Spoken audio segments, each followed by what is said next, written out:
Ma'am, Right. can I show because I'm fortunate to have a hard copy of this book here with me. Ah, wonderful. I'm so glad. Usually I have a Kindle version, but this is a book I carried with me. It was purchased in Delhi last year when I Thank you.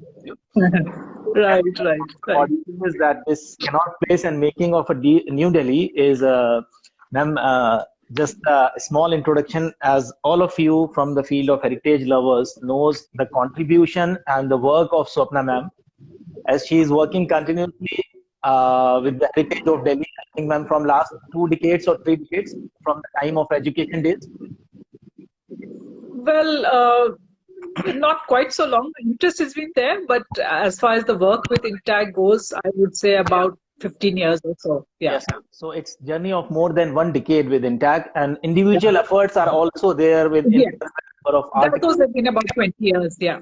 And ma'am, one book, 14 historical walks, was also compiled as a book. That is a field work in fact. And then Yeah.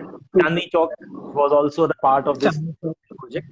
And in continuation of Chandni Chowk, this is cannot place in the making of New Delhi. Ma'am, can you little bit share about the journey, how this book exactly come in shape?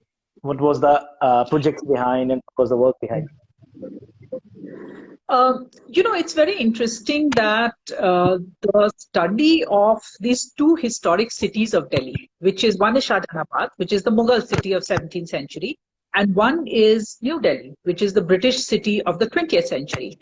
This some years ago, INTAC started a project to try and get these nominated to UNESCO's list of World Heritage Cities because we felt that this was a very they're historic places, they're historic cities, and they deserve to be recognized as heritage cities. So we, at that point, started working on this project. It is then that I was doing the research work, some of the intellectual, the research work, the history, historical background, etc. I was doing that part of it. And when I was doing it, I realized that there is so much to say about both these cities. So that was, of course, back in my head then. And then later, my publisher had already, the lady who commissioned me was already familiar with me. And she said that, why don't you? And they were planning a series of books on different neighborhoods in cities. They had already done one on the Tamil neighborhood in Nepal. So they said, why don't you do one on, and she said, I think she said Old Delhi or do one on Connaught Place. And I said, look, I am going to, according to me, Shahjahanabad and New Delhi are the units. So I'm going to write about these. But because of that particular, and it was a coincidence that they were looking for somebody to write about this. And I was there who already had some knowledge about it. And I welcomed the opportunity to write this. So the research project of UNESCO and your historical walks and your explorations all come in, and these pieces are joined in the form of a book. So that's an amazing journey because already it was a bigger project. Unfortunately, that project was not able to complete it, but it come up in a form of a book that can be used for academicians, history lovers, also for general awareness. So, ma'am, first of all, because amazing title was also for Chandni Chowk, so this title cannot place because this is something a living that connects. And with this picture, ma'am, something you want to share on this? Actually, both these titles, Connaught Place and Chandni Chowk, there was a lot of discussion about this. To be very frank, I'm an academic sort of person, right? So I said, look, I'm sorry, but that book is about Shahjahanabad and this book is about New Delhi. So that's what the title should be. But for some reasons, the publishers, because they were going with these neighborhood themes, they wanted to go with, they said, pick a central place in these two cities and make the name on that. That's how Chandni Chowk and Connaught Place came.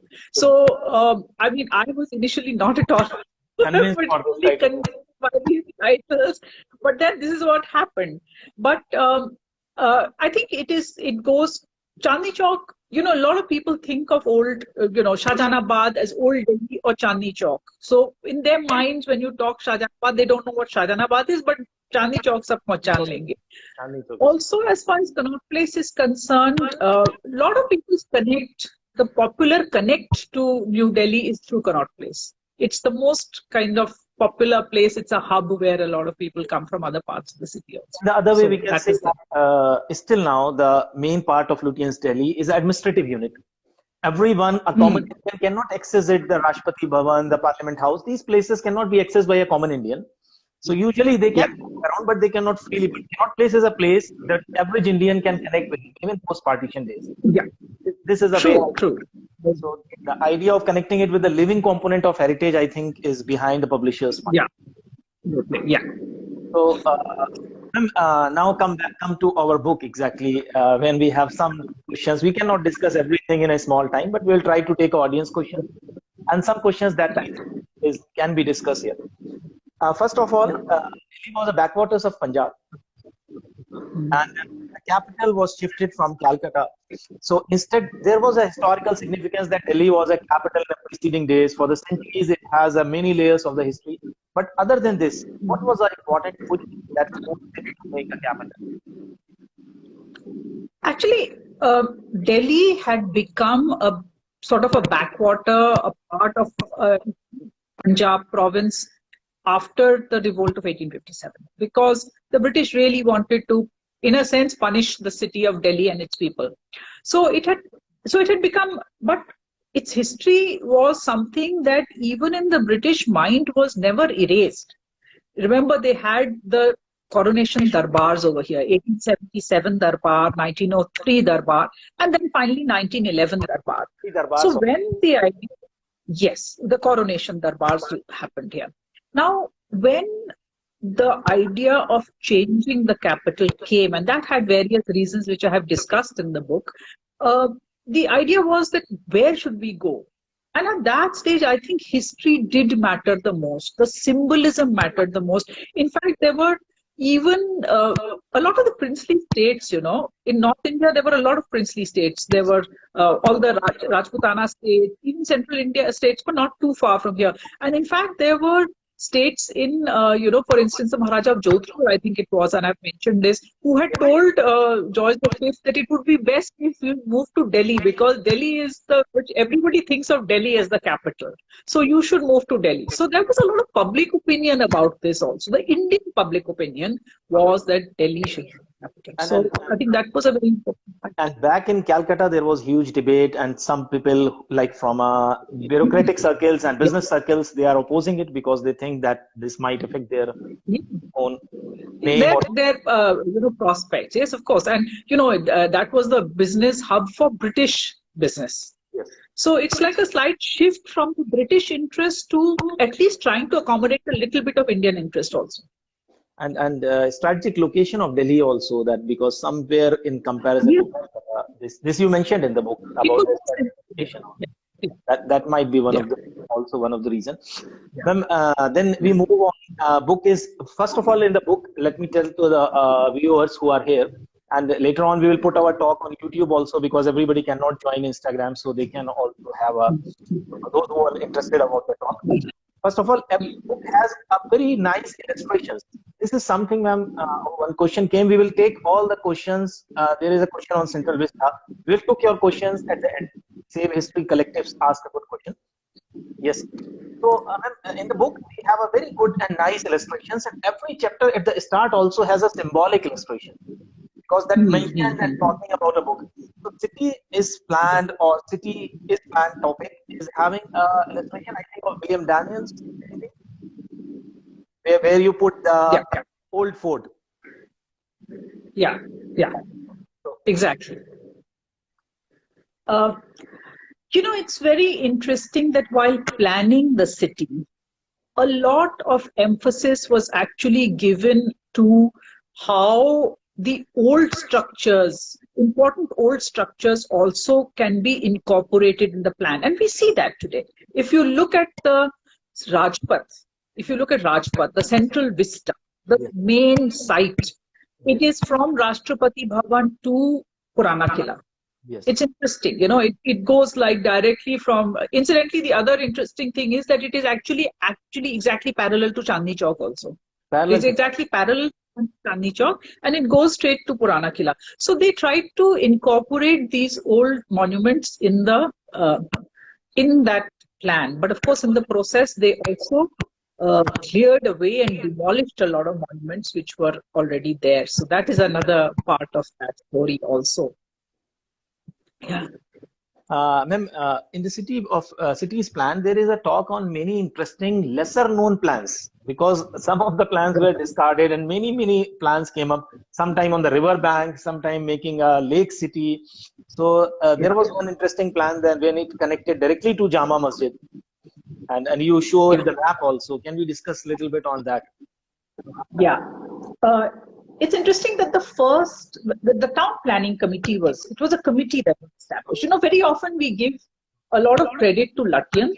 Yes. But actually it was a plan which was made by a committee. And committee had 3 members. One was Lutyens, one was Brodie, and one was George Swinton. And these 3 people made the plans, the first plan. And at that stage, Lutyens contributed quite a lot. Lutyens contributed a lot. In fact, he wrote to his wife in a private letter that actually it's my plan because most of the suggestions here are mine. And what he had done was the main avenue, जिसको हम आज राजपथ बोलते हैं, he had put it directly from where Rashtrapati Bhavan is, Government House, straight down towards Jama Masjid.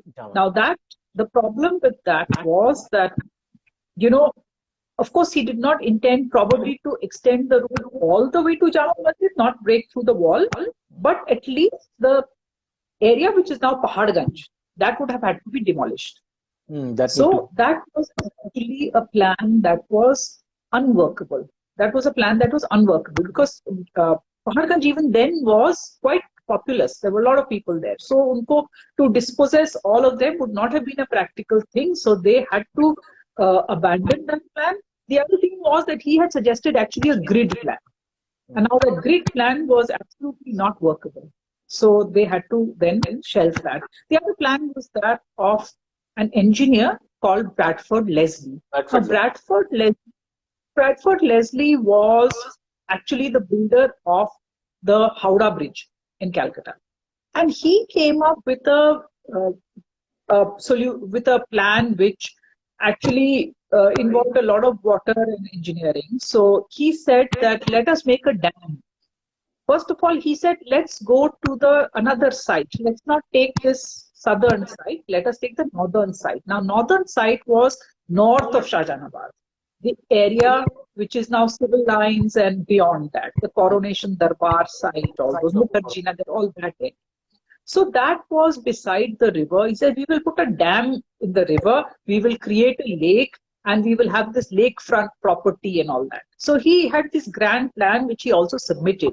Now, the problem with that was that it was, again, that also was unworkable because that area was very low lying. And they said that if you dam the Yamuna, then you're going to have a lot of problems of malaria and health conditions will deteriorate a lot. So you can't have, it's very prone to flooding and waterlogging and all those kind of things. So that plan was shelved, but it was an interesting alternate view which sought to bring in the Yamuna quite a lot. Incidentally, even in the original plan of New Delhi, the idea was to create a large lake, not the small lake we have in front of Purana Killa, but a much bigger lake. But all that got helped. Yeah. So in fact, I can show the people this was actually the plan. I think because of the light, maybe it's not very clear, but at least the line.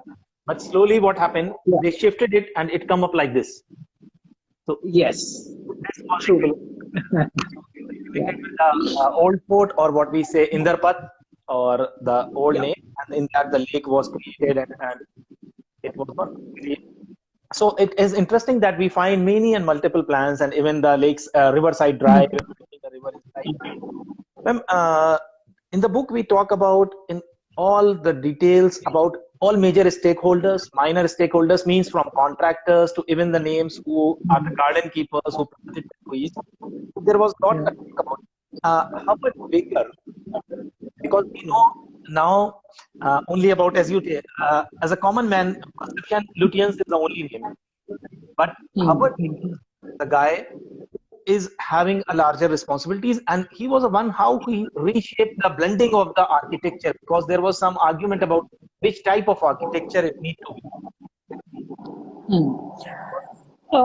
I think, first of all, Herbert Baker actually had a lot more experience before they started out. He had a lot more experience of building grand government buildings. He had built the government buildings in South Africa, also in Pretoria. I think I would say that he was more of a diplomat and more, politically sound, because he managed. I think he managed. What thing he did was that he wrote this letter to the Times newspaper saying that what India needs as an architecture for New Delhi is a blend of East and West, and that was actually something which even the Indian. The government in India, the British government in India also was actually interested in this. The Viceroy Harding was the one who had said, and even King George V had actually said, that what you need is Indian architecture, or at least a strong component of Indian architecture, because this is a new capital that is being built for the Indian people. And by the way, that's what it was being projected as. There were limitations of that, as I mentioned also. But they were projecting it as a capital for Indians. So they said that you cannot have completely Western architecture on this. In fact, Lutyens was very, very reluctant. But ultimately they said, sorry, you have to do it. So Baker was a little more amenable to that than Lutyens had been. But I would say Baker also needs to be given his due, but I think more it is Harding who is really forgotten, because nobody mentions Harding in this plan at all. But Harding, the vice. Yes, I think he gives a shape to this to quite a large extent. Because there was a lot of debate that which type of architecture it need to be, and finally they agreed about the type of architecture. I would like to greet my friend Mathur Bhai, who came from one of the very beloved Delhi wala, who came to join our yes. Then what was this about a huge work and the exercise that done about these encroached ruined cities? When in the neighborhood there were many cities that some were occupied, some were occupied. It was like for them a graveyard. Yeah. Actually, what you must realize that the site they had chosen, it was not completely empty. There were villages here, and some of those villages we are familiar with because the names have survived. Raisina was a village. There was a village called Khairpur. Khairpur was the village in what is now Lodi Garden. Then there was also Pilanji Gaon. It's become an urban village. All the agricultural lands have gone. It's near Sarojini Nagar. So there were a lot of these old villages that were there. Some of them were also using the old, abandoned tombs and mosques. So there were villages which were also inside monuments. So in the Path village was inside the Purana Killa.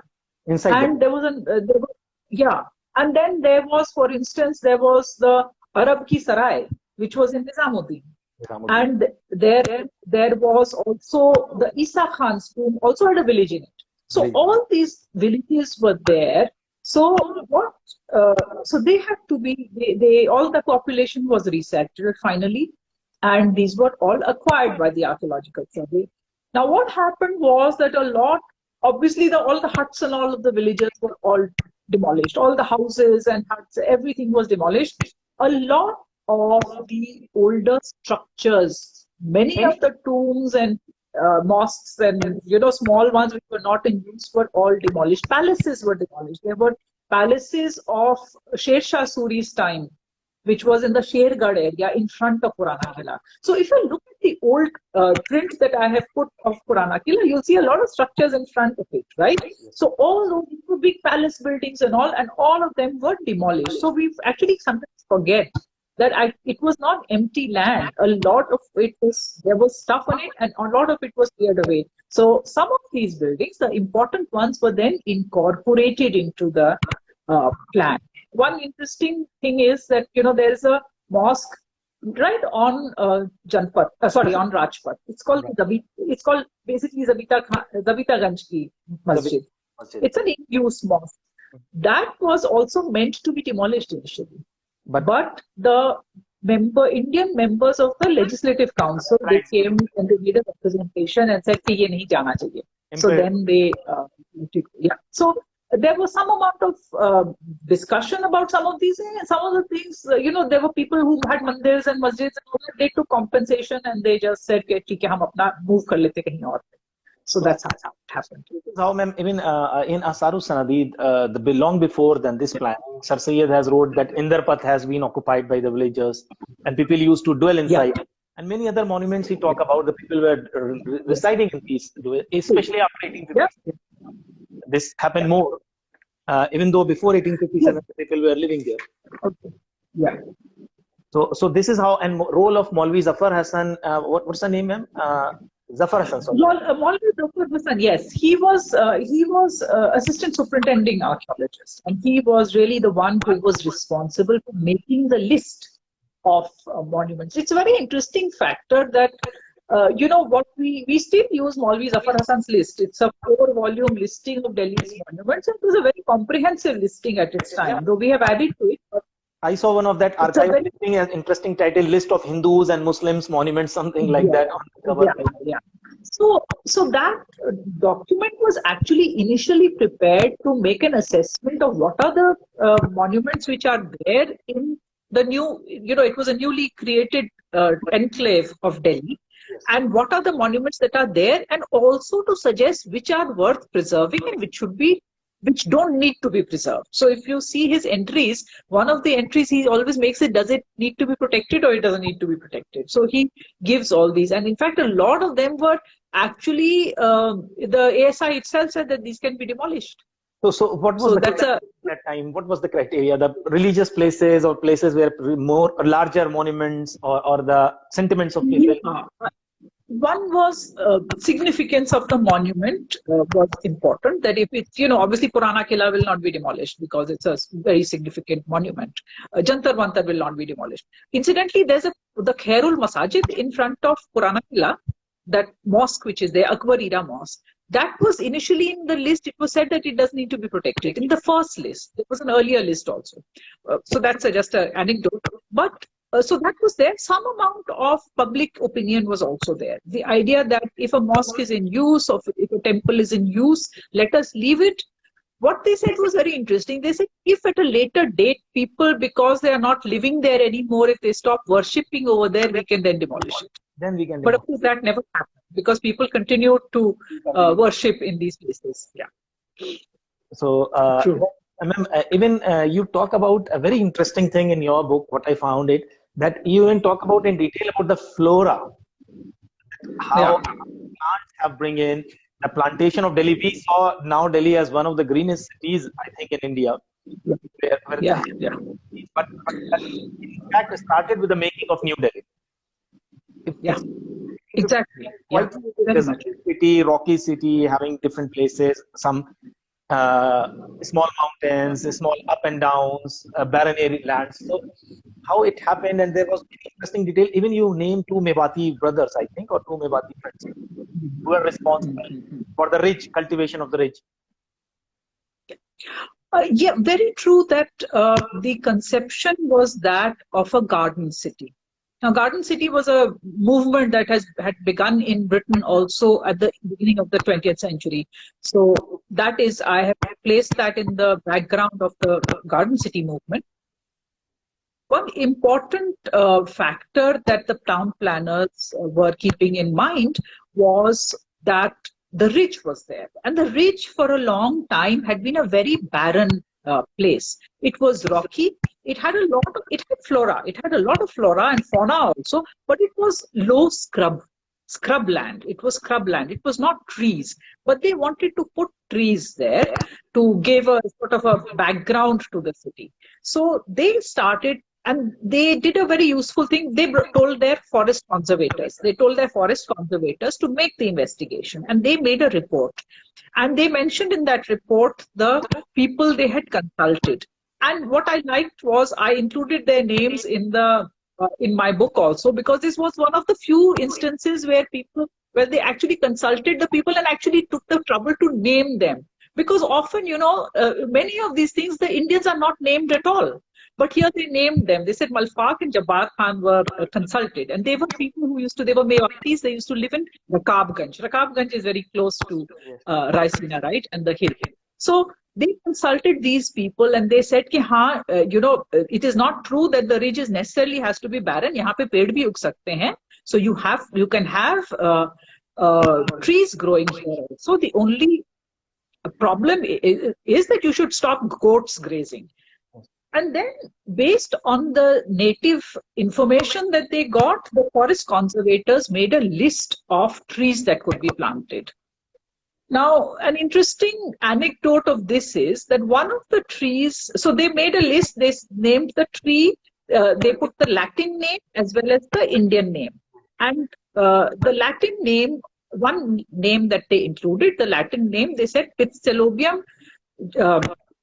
dulce. Now, Pithecellobium dulce is actually Jungle Jalebi. Jungle Jalebi. So, they should have written Pithecellobium dulce, Jungle Jalebi. Instead of writing Jungle Jalebi, by mistake, I think, it was written Vilayati Kikar. Vilayati Kikar, yes. Vilayati Kikar was written. Beside Pithecellobium dulce, Vilayati Kikar was written by mistake. Now, I feel that this was a mistake and they should have actually written Jungle Jalebi. So, what may have started off as a mistake, then later the Latin name was ignored, Vilayati Kikar ko leke, then Prosopis juliflora, which is actually Vilayati Kikar, did not occur on that list. It did not occur on that first list. So I think the forest conservators, with the advice they got, have not put Vilayati Kikar on that list. This was, I think, a mistake that crept in. And everybody knows the impact of that. Vilayati Kikar then was planted and it became an invasive species, and the way it has taken over the ridge, everybody knows. It's grown like a weed now. It can be seen in many places. Yes, yeah, definitely.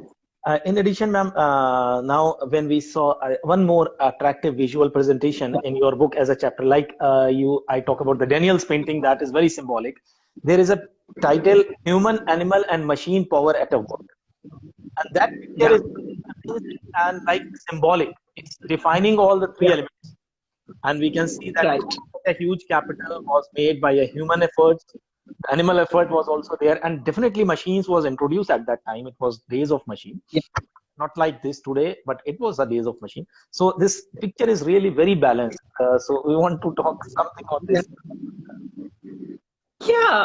I think that picture is interesting because it, first of all, a lot of the machinery that was being used in India for the first time. A lot of the machinery was actually imported. So a lot of machinery was imported so in that sense, a very modern development is happening because so many machines are being used. At the same time, I think the fact that the people, the animals, you can see how human power was used. There were other pictures also which, show how the bricks are being made and all that. And I think that is also important to understand when we keep talking about the fact that this is colonial heritage. Let us not forget, it is the sweat of Indian people that has built this city. Right? So I think for me that picture holds that meaning also, that it is the labor of Indian people that created that city. And the Indian talents, that if you did not have those beautiful stone carvers, would you have ever got buildings that were so beautiful? All that red and beige sandstone, how beautifully it is carved, how beautifully it is embellished, how beautifully it's made. This is all Indian workmen that have executed this work. So I think it gives a different meaning to the work. There is one, Hitesh Bhai, he is asking that he joined late. Can we get the video? Yes, we will save it as a story. You can download it any place from IG Stories. And later on, we will put it after doing some minor edits on YouTube also. So you can check on YouTube also. So it will be available. Don't worry about that. And Muhib Khan, Delhi Darvesh, he has a question. We will take your question. He asking about Akbarabadi Mosque. We will come on that context. This is something we will take that, and Central Vista also. And then World War I erupted, and there was a major setback to the project. And at one point, it seemed going to be stop also. Yeah. Well, of course, the World War that broke out, it affected in one or two ways. One was that, first of all, there was a lot of the PWD engineers. A lot of the PWD engineers enlisted for the war, and they went off to fight. So they were not there. Then a lot of the imported machinery, that supplies became affected because international travel lines were affected. Then thirdly, the costs escalated.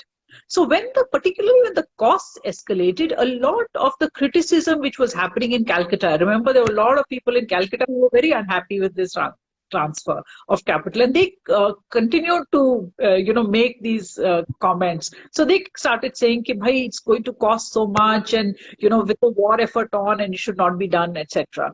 And that's where all that debate started happening. Should it be done? Should it not be done? Abhi bhi time hai, khatam kar do. Don't let it go ahead. But yeah. But in fact, when the assembly debate began.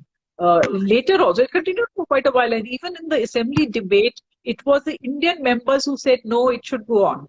It should be transferred and a new capital should be made. So there were yes, questions, but finally it was made. By that time, if we see the Indian members has substantially increased, they have important say by that time, at least in their legislative part. And slowly, Viceroy Executive Council also, there has been Indian members. So like education member, like law member, these all, Tejpal Saboo, Mia Mohammad Shafi, these people are there at that time. And by the time of the First World War. And in that case, there was when we see that the time when the innovation, yes, one more important point. Now, when the Viceroy was changed, so how the new Viceroy is going to take the project that was initiated with the previous one. There was a transition in the power. So this was a major important point. One thing that actually Harding had said earlier also, that we should immediately start and make at least some construction should begin quickly, because once construction starts, then to put a stop to it is not so easy. And he was proved quite right, because later when Chelmsford came, there were some again ideas started being thrown out. Should we carry it on? Should we stop it, etc. But by then, so much construction was beginning to be seen on the ground that obviously then nobody could say. They said, "Okay, if we abandon it now, then the whole British reputation will go." So many dynasties have come and have made cities, and if we are the only failed power in the sense that we will not complete our city, then it will be a great loss of face for the British government. So therefore, face value not only in India, in the other places where they are working as a colonial power and like a country where they are occupying it. Now the time of inauguration has came. This about a new capital, and you discuss that how the media has covered these perspectives from their different views at India and even in England. And by that time, a socio-political changes happen. So that you discuss in a very wonderful manner, I could say, like in a succinct way, you talk about a socio-political changes and how the approach, and they were talking about an inclusive capital. But at the end, when the time came up, then the inclusiveness is going to be lost. Yeah. That was the problem with British rule. That, they started off in 1911 with this idea that moving the capital to Delhi will be something that will be for the Indians. It will be popular among the Indians. The problem was that you cannot convince people simply by gestures, simply by making symbolic moves. There has to be some substance to it. And I think by 1931, probably even the British were not convinced that this whole project had been something, project, of course, the symbolism was there. We have moved the capital, we have made the Indian people happy. But think of the other things that had happened. Colonial rule had not changed. It was still as oppressive of the Indian people. So all those things had not changed, and the rising national movement was making all those things very clear. So in fact, when there's a difference between how the British newspapers report the event and how Indian newspapers report the event, and the Indian newspapers question this, that even the inauguration ceremony is a very elite affair. It's a very elite affair. You're not permitting the Indian Janta into the new capital for the inauguration. If you look at photographs and all also of the inauguration, a very official elite affair it is happening. In fact, it's very interesting that even when the inauguration is taking place, the actual celebration, just where the people are involved, is held in Old Delhi. Old Delhi. It is held, in Old Delhi, wo jahan pe jo reti hai, next to the Red Fort, near the bank, where in olden times the Mughal emperors used to have their melas and all over there. That's where the celebration takes place. So that is, it's quite ironic in a sense that the actual celebration where the people are involved actually happens in the old city. That's a far off place from the site. Yeah, where the new Delhi is being inaugurated. Now the national movement has changed, and the vibes of the politics have changed in the country, and that itself is reflected here. And in between, ma'am, there was a lot of engagement of princely states that were not connected with the masses, but they were the Indian representative here in the colonial sense. So there was a lot of, I think the help also came in, and there was a lot of engagement from Hyderabad, from Jaipur, and their icons were also placed there, and their views were also taken. Yes, I mean, after 1857 particularly, I think the British attitude towards the princely states changed. They said, okay, we are not going to annex any more states. Remember, one of the major triggers for the revolt of 1857 was the annexation of Awadh in 1856. Yes. And other states also. The British were a very aggressive annexation spree. And that caused a lot of so therefore there was a lot of discontent that had happened, and after 1857 they decided that no more annexation, and they decided that we will take the Indian princely states as our allies. So it is a very interesting, this whole phenomenon of the princely states. The British decide that okay, we will prop you up, we will make sure that you will be secure in your gaddi, and we will support you. We will support you. And you support us. It's a reciprocal relation. You support us and we will support you. So that was a reciprocal relationship. And that was, the Jaipur column, which is in front of Rashtrapati Bhavan, that was given by the Maharaja of Jaipur. Gwalior and Bikaner gave 2 statues of King George V and Queen Mary, which were in front of Rashtrapati Bhavan. They are now in the museum. In Rashtrapati Bhavan itself. Yes. So these were the kind of ways in which that, and of course the princes were given plots of land, or they were allowed to buy plots of land in the area around India Gate. So many of the princely palaces are there, Jaipur House, Hyderabad House, etc. So all of those were there. So it was very much a part of that whole project of making a sort of a Indian capital, Yes. So, ma'am, when we reach up to the Second World War, before that, the idea of Connaught Place came in. And Connaught Place was like a living component. This is the title of a book.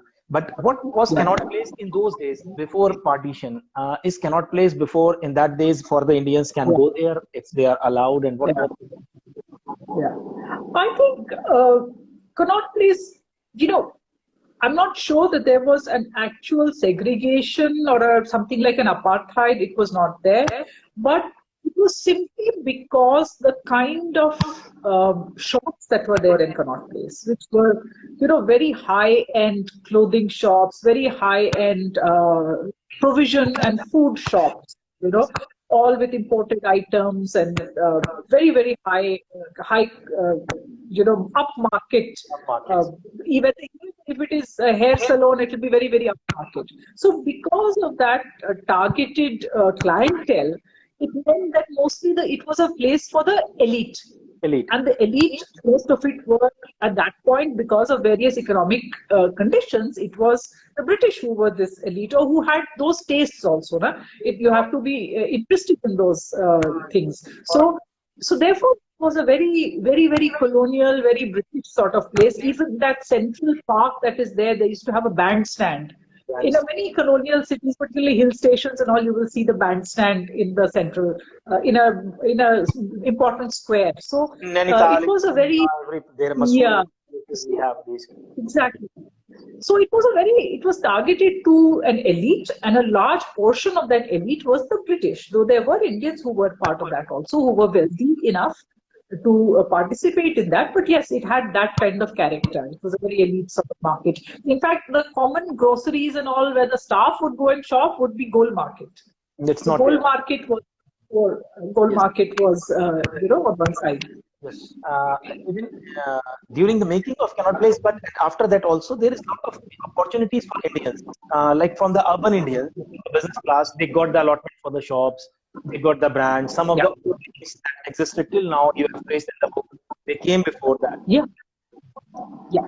So certainly, I mean, and a lot of the businesses which had earlier been in Kashmiri Gate and had been in Simla, they all, for instance, things like, Wengers and Spencer's and all these pastry shops and restaurants, Qualities opens up. So a lot of Indians take that opportunity. Nirula's opens up. Nirula's we are being familiar with, right? So, yeah, Wengers is still around. So a lot of these businesses at that point opened up in Connaught Place. Some of them had already existed in Kashmiri Gate. They moved from there to Connaught Place and took advantage of this new business opportunity that is coming. So, ma'am, now 15 minutes left. I think we need to take some questions and just conclude it. As my last question is that you talk about a growing population of the city from 0.9 million to 20 million inhabitants, and this 0.9 million to 1.4, and now it's more than 20 million. So this is a city which witnessed a tremendous growth. The people who have seen the city in the late 50s or late 60s, has been, even you talk about 1985, when you came in the city. Almost a journey now. So, how many changes in those durations? How did you see that plan is more meaningful, contextual, and helpful? I'm sorry, I couldn't hear you quite well, but I think I understand the gist of what you're asking. I think this place has a huge significance for us even today. And I would say the number one, or I think there are two aspects to it which are very important. One is the greenery. It has a lot of greenery, and that greenery consists of large old trees. I think today, given the pollution situation that is there in our city, we need to preserve this as a green lung. It's very, very significant. We cannot let this get dense and built up as the rest of the city, because we need this green lung. I think we should preserve it for that, is one major reason. The second major reason is that this is still a place which contains large public spaces, and we should preserve them, because the quality of life in a city, for the people, for the citizens to have places where they can go. Why do so many people gather at India Gate? Yes. Because that is one place that they can get out of their homes and at least enjoy the outdoors. They want to do that. So this is how the heritage can be meaningful or more contextual to their life. Everybody don't want to connect it directly as a history, but they can connect it from the socio-cultural point of view. Yes. So that, that recreational aspect is very, very essential, that we should maintain it. And it can only be done if you keep it open. Because once you start making dense constructions over there, then that will go. Ma'am, now we can come to the questions that came up before. One was, first of the earliest question, I think, they talk about Central Vista. They want a question on Central Vista, that now a new project has came up, and how it has been, what the value will be, and will be affect our upcoming days. So, yeah, I mean, Central Vista project, the new project, I personally feel that a lot more work should be done and should have been done to understand what is the heritage aspect of Central Vista and what should be preserved and what might be changed. I'm not saying that everything has to become a museum. There may be things a lot of temporary construction was done during the Second World War, which were barracks, etc. A lot of those things may not be suitable, can be replaced. Maybe some of the intervening buildings that have come up are not that great, can be replaced. But that study has to be done by experts in heritage, and that study should be done. So I really feel again, I have told you about my density aspect. I think cutting down trees, making more densely built up areas is not a great idea for New Delhi in general. Yes. And of course, I feel very strongly about the public spaces as well. Particularly, there's that crossing between Janpath and Rajpath, which is meant for a cultural hub. That should not be changed in my mind. IGNCA, National Museum, National Archive, this was all designed as a cultural hub. It should remain like that. It should remain like that. Ma'am, there is a question. One guy asked half-baker scribble that particular area was chosen by British. Can we know that where Viceroy lived before Rashtrapati Bhavan? He lived in what is the Vice Chancellor's office in New Delhi, Delhi University North Campus. That was the building where the Viceroy lived. It was the old Viceregal Lodge. It used to be actually a circuit house. It used to be a circuit house, a large circuit house, which was refurbished, and he lived there. Ma'am, there is one question from Mathur Bhai that 2 mosques in Connaught Place existed. So, though they have any heritage value, or it was started later on, what's any background on that? You know, I will have to look that up. I don't know right away. What is the question? Because it is said that blueprint of the development of civil lines at Allahabad was also used as a new capital for Delhi, because Allahabad township was one of the earliest in North India that was built by the British. I don't think that any specific, but you know, the way the bungalows are made, the large plots with the bungalows in the middle, that is a very, very typical of many civil lines in many towns in India. So all the British towns, and this is something that I pointed out also, you know, the cantonment is there, there's cantonment, there's civil lines, and there's the native town. So in Delhi, it becomes a cantonment, New Delhi, and Shahjahanabad. So, you know, many of British towns in India have this three-way division between the cantonment, the civil lines, and the old town, which is the native town. So, yes, it is very much inspired by a lot of civil lines, the big bungalows set in these very large compounds, typical civil lines. Because Allahabad, when we say it's a symbolic for United Provinces, it was started with early in post-1880s. And even if we saw Bareilly, Saharanpur, these cities also made like this. Small towns are also made like this. One is civil line, one is Agra was one of the early ones. Yeah, Agra was also one of the earliest one where we see this sort of segregation. Then there is one interesting thing I missed in the talk before the question. There was even the stratification was seen during the townships and housing of New Delhi. You bring about many documents that where you saw the hierarchy was it was exactly very much so. So within the bureaucracy also, and there was there's a bit of racial segregation also. You know, the Indian clerks, for instance, they are getting worse accommodation than the European clerks. But at the same level, that is definitely at the same level. If both are the clerks, the clerk of British having a different and the Indian having a different. And then one most important aspect, you wrote it in very detail, the changing landscape post partition. And there you talk about how our city changed with the course of the time. Yeah. One of these, of course, is the whole Connaught Place, how Connaught Place changes, because particularly with the coming of the First World War and a lot of American soldiers being posted here, Connaught Place sees a little bit of a boom. You know, that's when Qualities comes up, that's when Nirula is coming up. So there's a boom that is happening, but the Americans are also more informal. So they start, inviting the Indians for these to Connaught Place also much more. So Indians start, and Indians are rising in the bureaucracy also, right? So the elite Indian number is growing. And then, of course, with partition, that elite nature becomes less because there is much more people coming in, many more smaller shops opening up, the Janpath market opening up. So there you have a greater democratization of Connaught Place.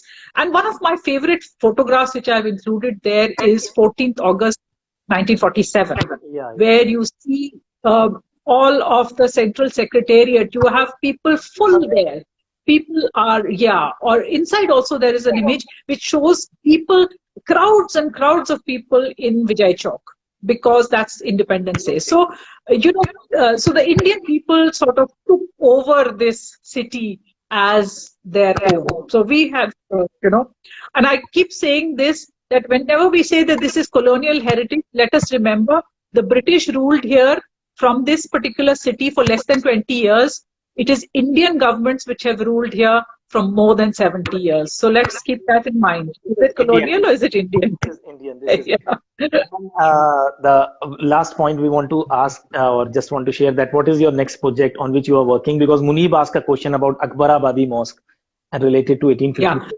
So any idea? I am actually, I'm writing a book which deals with the company period in Delhi from 1803 to 1850, little after 1857. So it's that whole period and what Delhi was like in those days, how it changed, how the culture changed, how the intellectual life, education, literature, all those kind of things. The Mughal court, the British in Delhi, all sorts of characters, all that. Of course, 1857 plays a very important role in that. So I have included quite a big section on that. And yes, the demolition of the Akbarabadi Masjid. The British were very, very, very vindictive in the way they suppressed 1857. They took a big revenge and extracted a great price. And one of them was the demolition of the Akbarabadi.